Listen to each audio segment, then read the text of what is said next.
Phil's been a busy boy recently helping people potentially buy a business. So we thought we'd give you some highlights from some of the work that Phil has been doing and some of the things that he's seeing with these people eager to get into the game of business and entrepreneurship. The start of the year has just ignited with a stackload of inquiry, and I think people had enough of the chitter-chatter from last year and were energised to whip into 2025. They picked up the message from the great Adrian Orr. I wonder if he'll get made a sir, just as a side point. But anyway, we'll carry on. About, we're going to thrive in 25. And to do that, people recognise that they've got to potentially look at doing something a little bit different and kick the employment bucket and go all in on business. And part of that is, rather than starting one, buying one. When these people get in touch, are they already armed with an information memorandum, or are they like, hey, what's the process? What are you seeing at the moment? Yeah, good question. It's a really mixed bag. I'd probably say of the inquiry, most of it is people that have got an IM and they've identified a business that they're interested in purchasing. The other half of, they're probably less than half of the inquiry are people that are interested in buying a business and want to learn. But the common theme is whether they haven't found an IM or they do have one and they're looking at buying, is the amount of people that are, how do I politely say it, that just woefully unprepared for buying a business. And what I mean by that is preparing themselves for the phases through actually going and buying a business, which is engaging the right professionals, lawyers and accountants, due diligence, making sure that they've got enough cash. And the number one question that I always ask people is going, right, what kind of business are you looking at buying? What's your budget? Yep, great, that works through that. How are you going to pay for it? And no one has given me, or very few people have given me a really clear, succinct answer to going, right, I've thought about this and I've got Of all of the calls, it was probably the one that I least expected. Somebody got in touch and was keen on a business, had seen an IM, and it's like, right, how are you going to pay for it? Oh, well, I've got X amount of dollars cash in savings, and I've got a family home, and my home is worth market value of X, my debt is Y, so I've got equity of probably close to 80%. Wow. You think that most people would start there, because in the property purchasing space, most people start with getting approval from the bank before they go shopping. Yeah, it blows me away that I just don't know how there's similarities between business and property transactions, but then there's some big differences as well. The overarching principles of process are relatively the same. And I know from buying houses in the past, it's always like, well, what's my budget and how much can I get, and work through with mortgage broker or bank or whoever to go, right, well, this is my state of play. I've got this income. I've got all of this afterpay and credit cards and stuff and all this tax debt. How much can I borrow? And they go, well, Phil, you can go and look at these houses for $300,000 down in Gore. Otherwise, great spot. Otherwise, keep saving for a little bit longer and come back to us. At least then you've armed with the information and gone, okay, well, $300,000, what am I going to get? Whereas we've had people come to us in the past and go, right, well, I want to buy a business and I'm looking at a business at $2 million, and go, well, okay, for $2 million, how are you going to fund that? What are you going to do? What's it going to look like? And then they're, okay, maybe I need to pare that back. And then on the other side, there's people that are playing it safe and going, I'll buy a business that's $500,000, $1 million. And by the time you crunch the numbers with them at a very high level, it's like, hey, do you know that you could actually buy a business that could be $1.5 to $2 million potentially, and the different bracket that takes you into in terms of the type of business will open up a completely different world to you. And they're like, at the end of the day, it comes down to the purchaser's appetite for risk, because at the end of the day, if you're spending that much money, chances are it's going to be secured against a family home.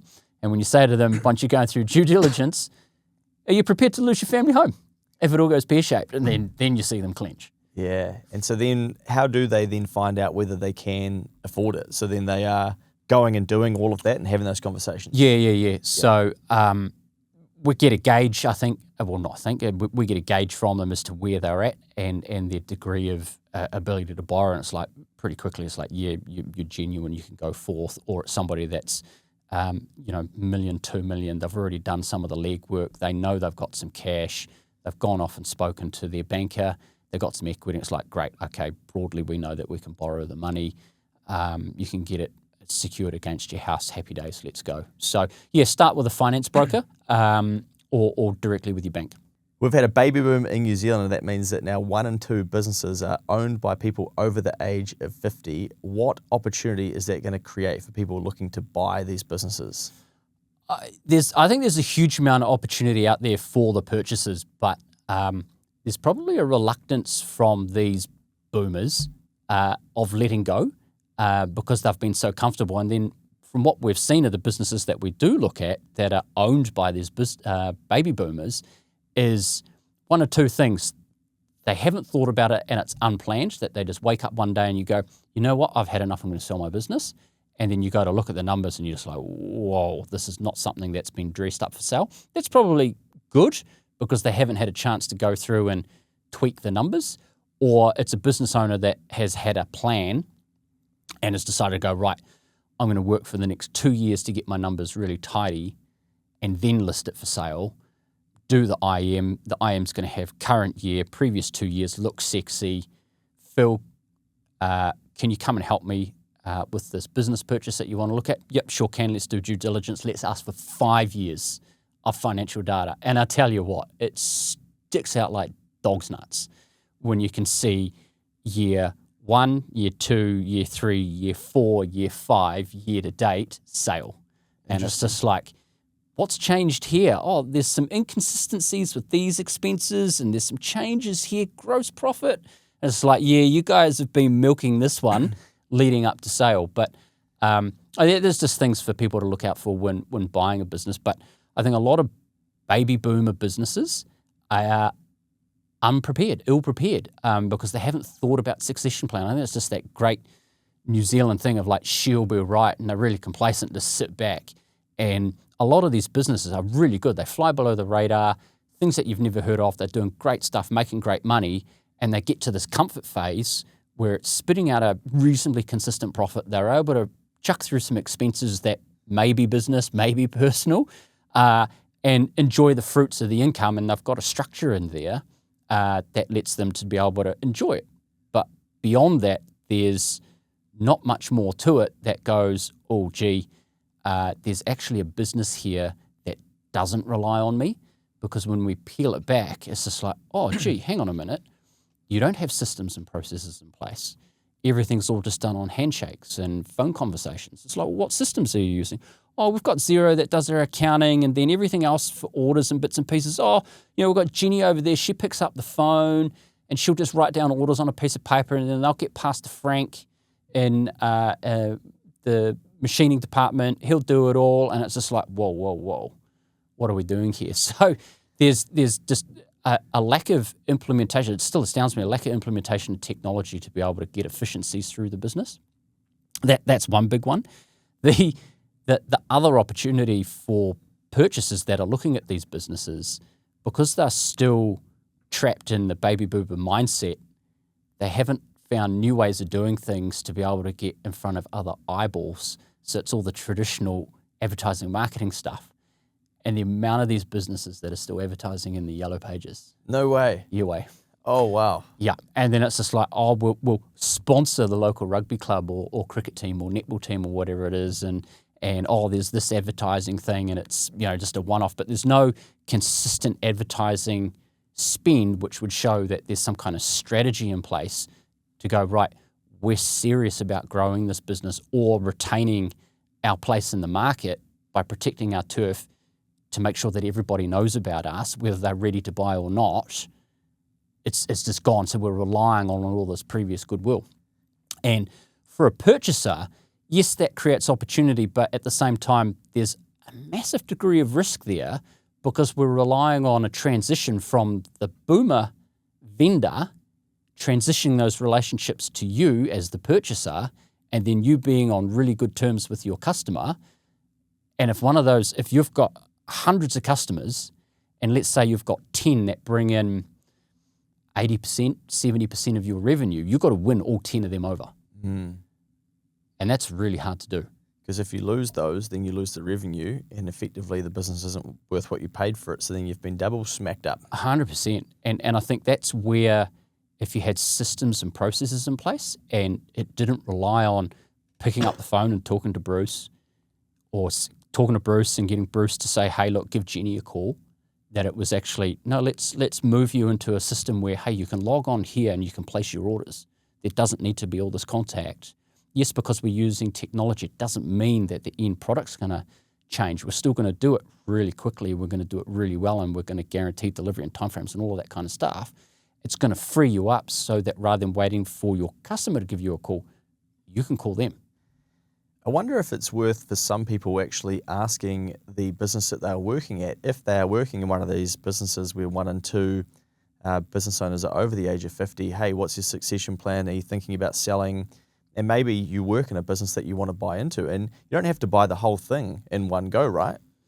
That is spot on, and that's probably another topic, and that's something I've been thinking about, because a lot of the, not a lot, but some of the inquiry that's come through in this first quarter of the year has been exactly that. Employees looking at buying businesses, either buying into the business that they are an employee in, so the employer has finally said to them, hey, look, you're a key employee, here's a deal, are you keen?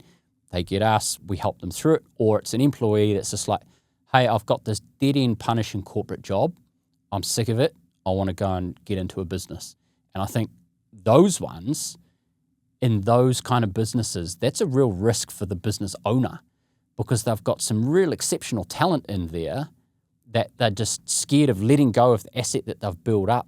And you've got somebody that's hungry and wants to do something and goes, well, I'm tired of waiting for you. I've tried having a conversation. You're not prepared to entertain it. So you know what? I'm just going to go off and do my own thing. Mm. There's a lot of inquiry, and I think a lot of hunger out there.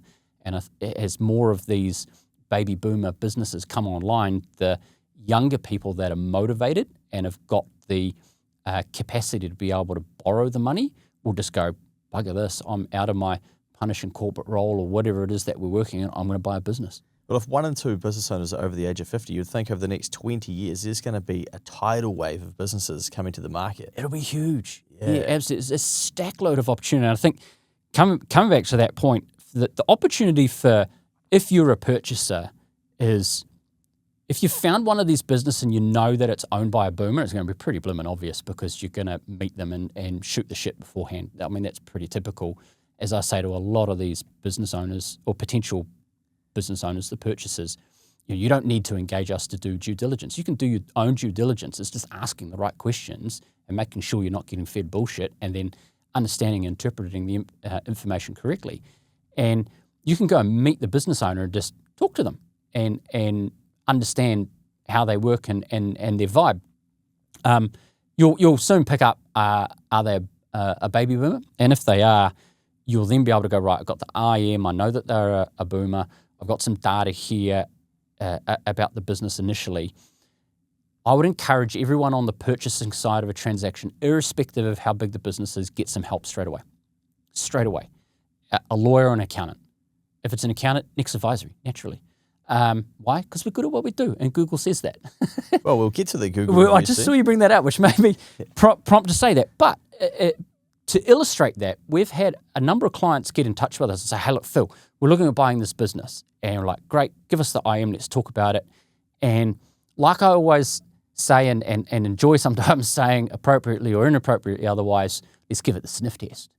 And give it a scratch and look at the numbers and go, yeah, it's about right, or there's a risk here that you're overpaying, but, bear this in mind, risks, pros, cons, that kind of stuff, or you're underpaying. More often than not, it's overpaying.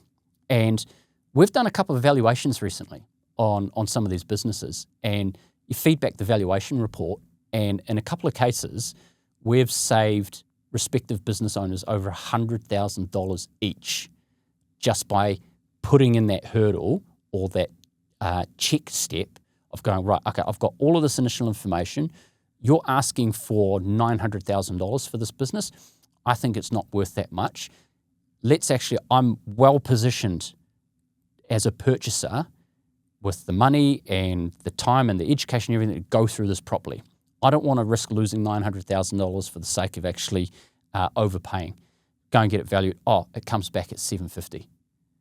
Shit, okay. You don't have to share that with the vendor, but you're armed with that information. You say to the broker, hey, broker, I've engaged these dudes. They're shit hot. They reckon it's worth this. Then all of a sudden it's like, okay, it's $900, $750.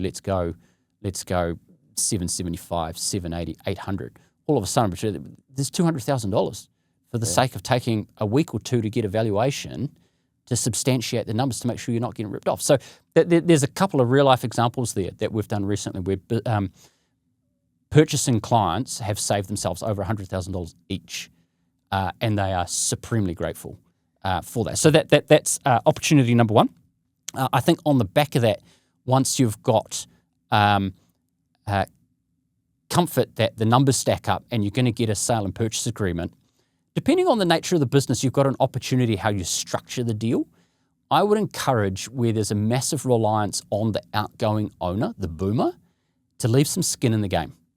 Because so many of them just want to cut the strings and gap it. And you're left holding the can. And there's so much at stake there that if they don't have something attached to it, that's going to incentivize them to get their last 20, 30% out of the transaction to make sure it doesn't fall over and all turn to shit once they've gone. It's going to make it so much easier.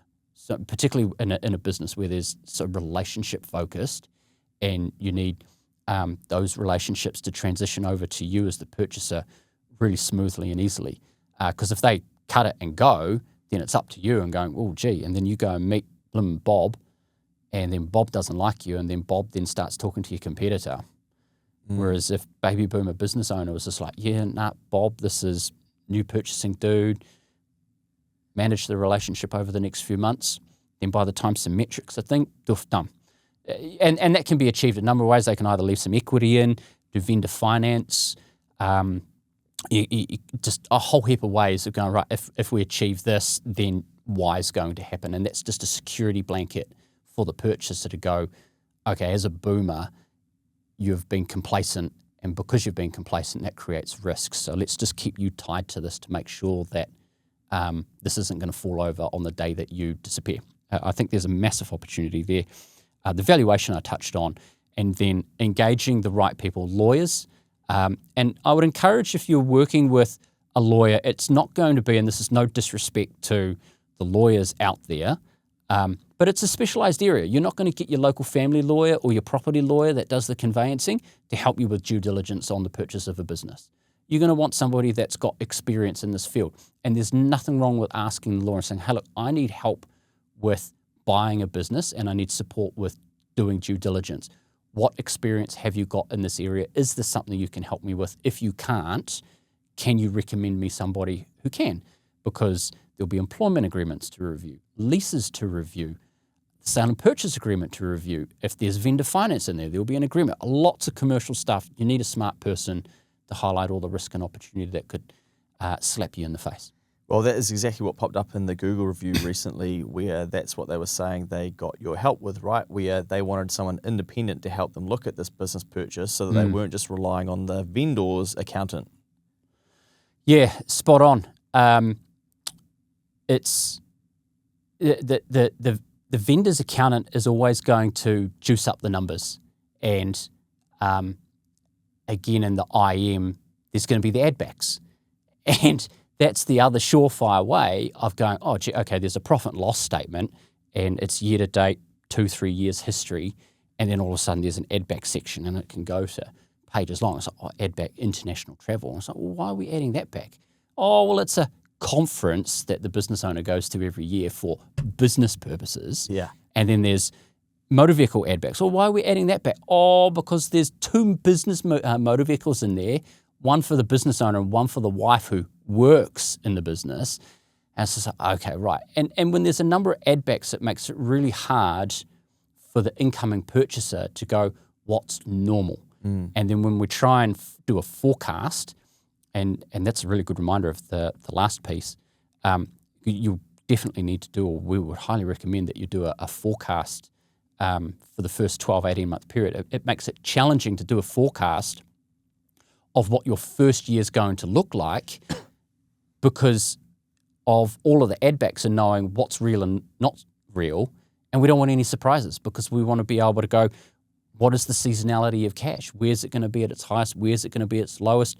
Am I going to have enough working capital? And that's what the forecast is going to show. And the next point, that potentially an opportunity for a purchaser, as part of buying a business is going, right, I've got a business on day one, great, I've paid for it, I've handed over my $1 million, $2 million, whatever the figure is, great.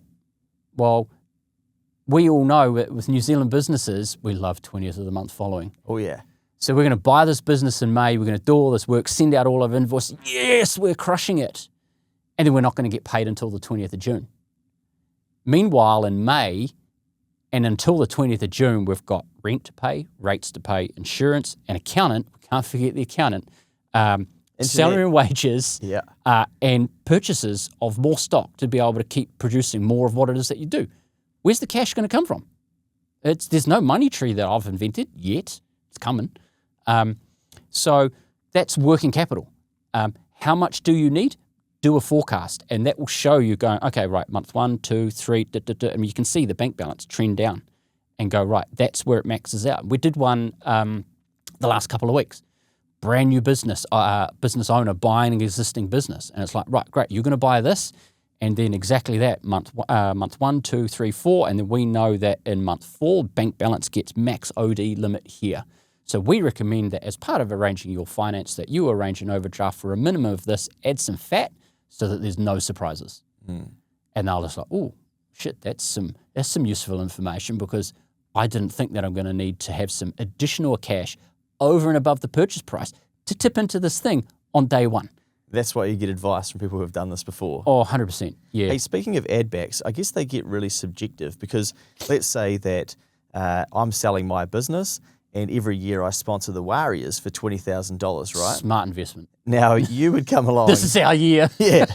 And you would come along and go, well, you're probably not going to do that, because the Blues sponsorship's only $5,000, I think, with their performance. So I would say, well, actually, my profitability is higher because the potential buyer isn't going to spend $20,000 sponsoring the Warriors. That's kind of how it works, right? Yeah, I guess it's time. That's my argument. Yeah, but then the $20,000 sponsorship for the Warriors for that particular business might be really quite valid. And it's just, for whatever reason, it's just flashing me, because I drive past them every now and again, Ortex, on the Western Motorway, and they've got that mural of the Warriors and in bold letters, this is our year. And I think they've got 2023 crossed out, 2024 crossed out, and they've now got 2025. And I don't know whether it's going to be crossed out or not. But apparently the Warriors are doing all right. Again, okay. But for them, they've probably got a box. They're paying handsomely to support the Warriors. And there might be a indirect relationship that being associated with the Warriors brings to their business, that they can take clients, they can leverage off the branding that the Warriors bring in a good year maybe. Even in a bad year, we can leverage off of that, because it's a community after all. Oh, you're really learning.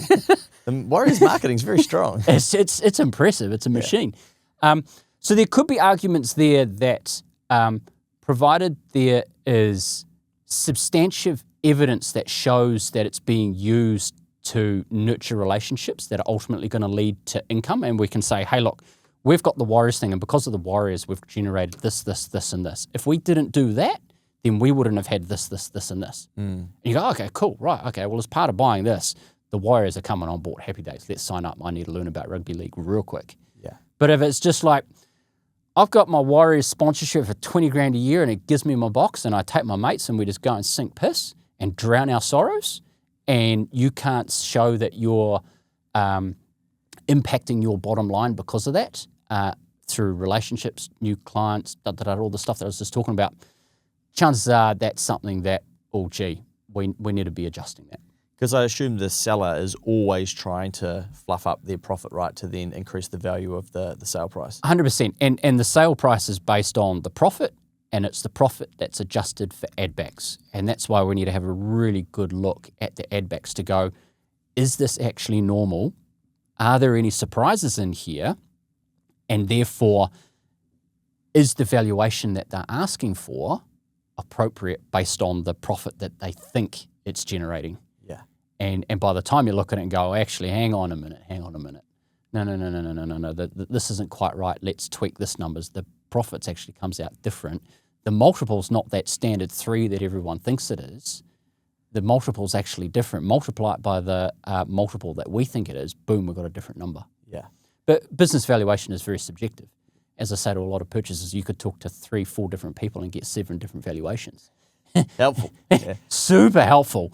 But yeah, that's just something to watch out for. So as part of the due diligence, do you ever spot things where you then give advice to the buyer, like, hey, this is how they do it, but you may not actually need to do that. So you might know a form of technology that could save them $3,000, for instance, or like they're not even in the cloud yet with that, or don't have a database. Are you pointing out those things as part of the due diligence? Yeah, so what we preface due diligence being about is it's a report that's going to highlight risk and opportunity. And it's not going to give you a definite answer to say, yes, you should buy this business, or no, it's not, or no, you shouldn't, because ultimately that's a decision that sits with you as the purchaser, accepting the degree of risk that lies in the business with all the information that's been presented to you by the professionals, the accountants and the lawyers.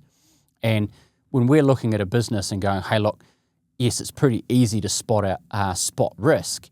At the same time, we can turn our mind and go, okay, how do we turn that risk into opportunity?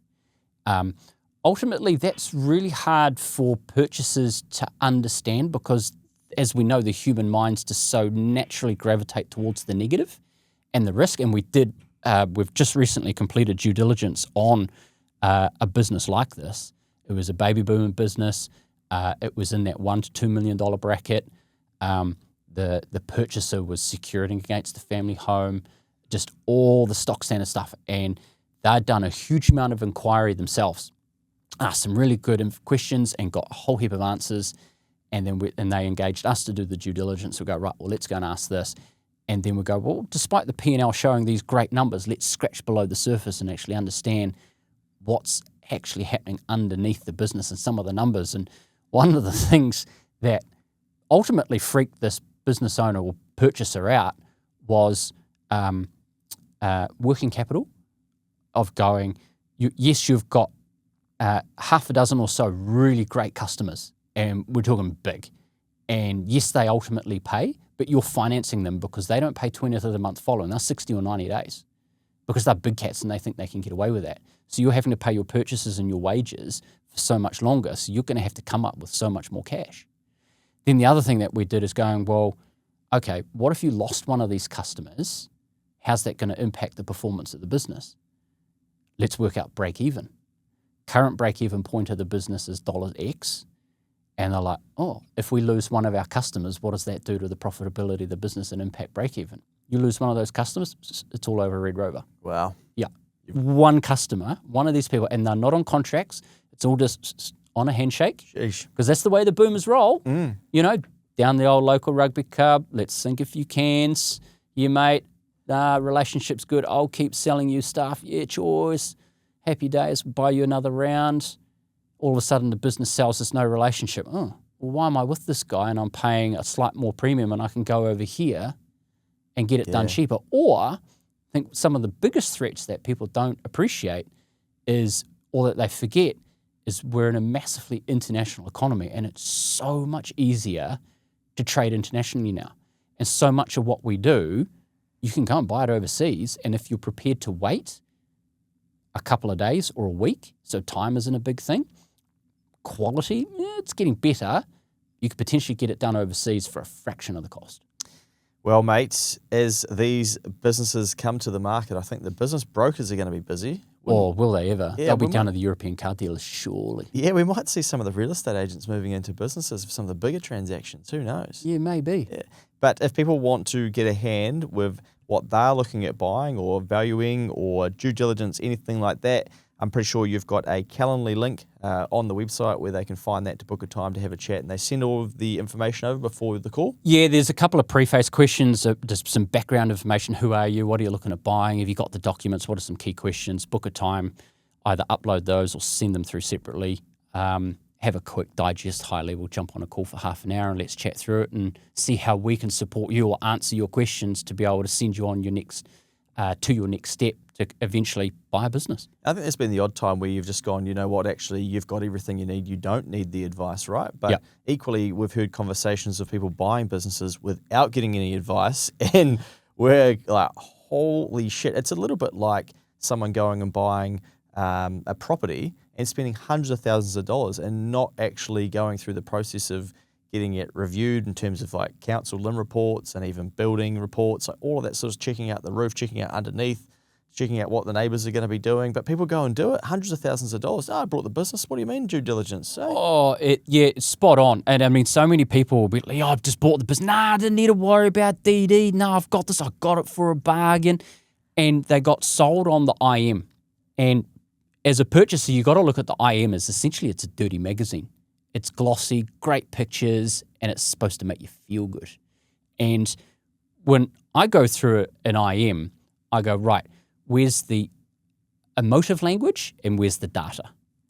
Let's strip out all the fluffy stuff and let's focus on the data. And then if they're making any statements in the IM, where's the data to support the statement? And if it's not in there, well, that's a question. Let's go and ask for it and find out why. Because so many people, and recently somebody got in touch with and fired through some IMs of some businesses, and they are recognizable brands. And if they'd said to me, hey, look, it's this business, I'd be like, oh, wow, cool. And then you look at the IM was sexy as fuck. I mean, this was top grade, top shelf, like naughty, sealed section material. I'm like, wow. Like whoever the broker was that put this together, it was absolutely on brand for this business. Glossy, pictures, language, you name it, it was there. And the dude that I was talking to about it was reasonably sophisticated and just needed some support and I guess reassurance that he was on the right track in terms of what he was looking at and going, right, well, we peel all this away and let's look at actually what we're buying. And this business is basically a lemon dressed up as something sexy. Really? Yeah, 100%. Wow. Yeah, all you're buying is overpriced stock. Sheesh. And the untrained eye is going to get absolutely skinned by that. If somebody that got their hands on this IM and looked at this business and they had an attraction or association to the business or brand through what they do, they'll be like, oh man, this has got to be good. Yeah, no, I've got to buy this. Nah. No, you're going to be on a hiding to nothing. Well, buyer beware, without getting the right advice, you could end up costing yourself hundreds of thousands.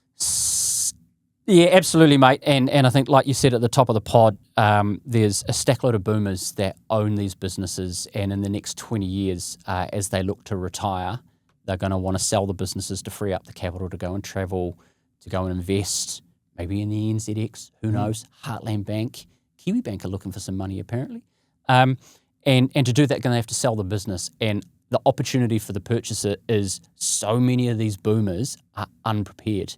And when people have got in contact with me before and they're like, oh, there's just no IMs coming out and brokers aren't helpful. If you're really hungry about buying a business, it's like finding a job.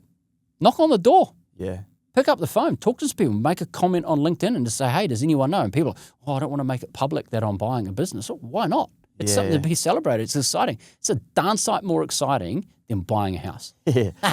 I actually saw this recently where someone reached out and they're like, we're thinking about buying and we want to keep it real quiet and we don't want people knowing. I'm like, oh, okay. But I said, you're just going to have to go and put yourself in front of business owners then. Like that's the answer. And interestingly, talking to these Aussie guys that are over here buying commercial property, a lot of off the boomers as well, I think 65 to 70% of those deals are from off-market listings. Brilliant. So they're doing the same thing. So I'd imagine it'd be the same with the baby boomers, where you might actually have to go and put yourself in front of them and say, hey, are you thinking about selling? And they might not have it listed. They might not be at the point where they go and do that.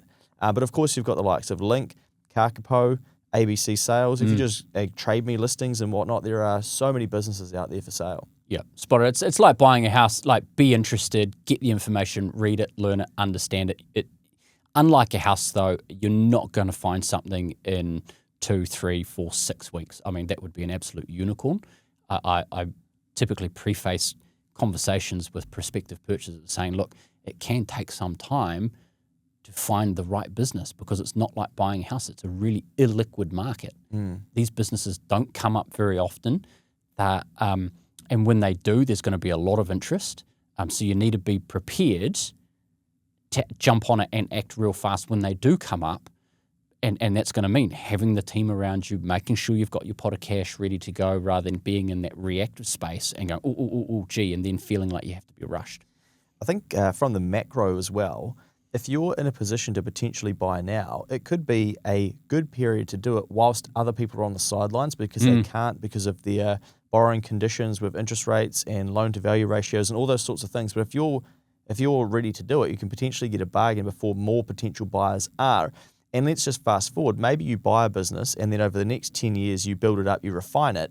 Think about who you could exit it to if that's what you want to do as well. Now, the thing that I think about some of these big businesses coming on the market is that every day Kiwi younger people aren't going to be able to afford to do it. So they're then just going to get rolled up to these bigger purchasers who can. And I think we're going to see more American people come into New Zealand going, we'll take that. And we've seen a couple recently where someone comes along, big investment fund, and they go, oh, Arvida, oh, that's cute, $1 billion. Here you go, we'll transfer it to tomorrow. Hand all your shares over, please. Bang, done. And then the same thing with Wendy's, been going since 1988, the franchise owners. So I would imagine they'll be baby boomers. Are you going to be able to sell that franchise to a Kiwi like young fella or young lady? Probably not. So American comes over, oh bang, I'll have that, thank you. Buy that, yeah. I'll add that to the 5,000 other restaurants that I have. And by the way, I want to open 200 in Australia. Wow. So it's going to be fascinating to watch the money move through this, but I think there's money to be made by people who can buy something, improve it, and then sell it on. You definitely. The last thing I'd cover off would be if you're an employee and you're interested or potentially looking at buying a business and you're wondering if the business that you're working in, you could potentially get a shareholding in. If it hasn't been discussed with you, front foot it. Go and talk to your boss, your employer, and just go, hey, look, I'm interested. Is there ever an opportunity? Let's talk about it. Because chances are they've thought about it, they want to do it, but they always kick the can down the road because there's always something more important to worry about. And more often than not, in these situations, it's got to be the employee that drives the conversation. Go, yep, I'm hungry for this. Let's make it happen. And just go, right, come on, let's drive it. We've got to do this. We've got to do that. Let's do it. And even if you don't have the cash, there's a number of ways that it can be structured so that you can ultimately end up with a shareholding. But again, it just comes down to, like we said before, if you're hungry, go after it. Well, if people want to get in touch, remind them how they can get in touch with you, mate. Email me, phil@nextadvisory.nz, or jump on the website, www.nextadvisory.nz, and there is a booking link from Calendly there about buying a business. Complete that, give me all your information, hand over the IMs, all that kind of stuff, and look forward to chatting to you.